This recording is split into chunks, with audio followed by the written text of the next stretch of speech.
Les gens font souvent l'erreur et confondent deux choses. La première, le carafage. Le carafage, c'est quoi? C'est l'action en fait de carafer un vin jeune. Qu'est-ce que ça va faire? Ça va l'oxygéner. Ça va lui permettre d'être à son apogée, au meilleur de sa forme, on va dire, plus rapidement. Le décantage, par contre, c'est complètement différent. Le décantage, qu'est-ce que c'est? Eh bien, c'est tout simplement de mettre en carafe des vieux vins. Là, le but n'est pas de l'oxygéner, mais d'enlever en fait le petit dépôt qu'il pourrait y avoir au fond de la bouteille et de le laisser dans la bouteille et d'avoir le vin dans la carafe. Ce sont complètement deux choses différentes. Est-ce qu'il faut ou pas carafer des vins? J'ai envie de dire un peu comme tout, il n'y a pas de règles définies, de règles fixes. Je ne suis pas forcément d'accord, moi, pour carafer que des vins du Sud, pour ne pas carafer des Bourgognes, c'est ce qu'on apprend forcément à l'école. Ça va dépendre de chaque vin. À quel moment vous l'ouvrez, quel âge il a, quel vigneron c'est. Donc c'est vraiment du cas par cas et chaque fois il faudra demander à votre caviste ou par expérience si vous avez bu plusieurs bouteilles, vous allez pouvoir le savoir. N'est-ce pas? Tout à fait. Alors bonjour, moi c'est Lisa, je travaille à Des Bouchons, je suis en formation. Des Bouchons, c'est moi. Voilà. Donc on parlait tout à l'heure du carafage et du décantage.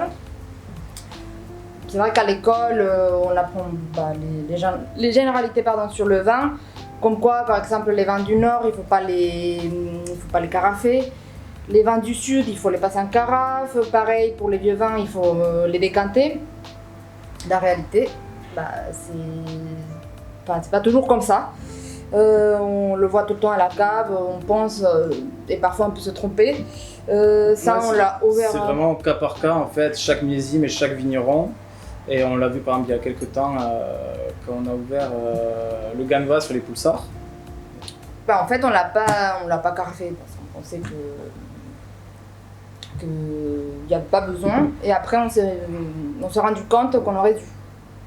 Pour que le vin exprime mieux son potentiel, on l'a fait. On a attendu un peu, on l'a fait plus tard. En fait, c'est vrai que c'est une erreur de ma part et c'est pour ça que je vous dis que vraiment avec l'expérience et on le sait que si on a ouvert la bouteille, on ne voulait pas le carafer pour garder cette fraîcheur et ce peps chez Ganva, même s'il y a un tout petit peu de gaz pour conserver le vin. Et on s'est aperçu au bout de 3/4 d'heure, une demi-heure, c'est vrai qu'il s'exprimait beaucoup plus en ayant eu un peu d'aération en étant ouvert, quoi. Donc ça, maintenant on sait que sur les prochaines bouteilles qu'on a, on va pouvoir conseiller aux clients de le carafer pas longtemps avant, mais juste avant de le servir. Voilà, c'est vrai qu'il faut... C'est notre rôle, que ce soit un sommelier, un caviste, il faut goûter pour pouvoir conseiller le client. Et là, par exemple, ça, c'est l'inverse. C'est vrai que c'est un vieux millésime, c'est un 2009 de Chez Le Noir en chinois, c'est un vin qu'on aime beaucoup. Mais c'est l'inverse. Là, on se dit non, il a quand même un peu de bouteille, un peu d'âge, on va pas le carafer. Et au final, c'est un bébé ce vin. C'est-à-dire qu'il faut le carafer bien longtemps, 2, 3, 4 heures avant de le servir. Donc vous voyez, vous avez deux choses complètement différentes. Un vin du Nord, très frais, très léger, où on se dit bon on le carafe pas et en fait on doit le carafer, et un très vieux vin et là aussi en fait on s'était dit on le carafe pas parce qu'il est vieux et au final on a dû le carafer 4 heures avant pour qu'il exprime tout son plein potentiel. Et à contrario, là c'est les Lyra qu'on a fait sur une dégustation, pareil on avait dit qu'on le carafait et au final on n'aurait pas dû, il a perdu son peps en fait. Ouais, son peps, sa fraîcheur, le côté très mordant, très croquant du fruit qu'on avait sur ces vins même sudistes. Conclusion, il n'y a aucune valeur sûre en fait, il faut connaître le vin, le vigneron, le millésime, écouter les conseils d'un caviste, d'un sommelier, et le mieux c'est d'avoir 2 bouteilles. En fait, la première vous la goûtez et vous en tirez les conclusions, et la deuxième vous pouvez soit la garder, soit la carafer.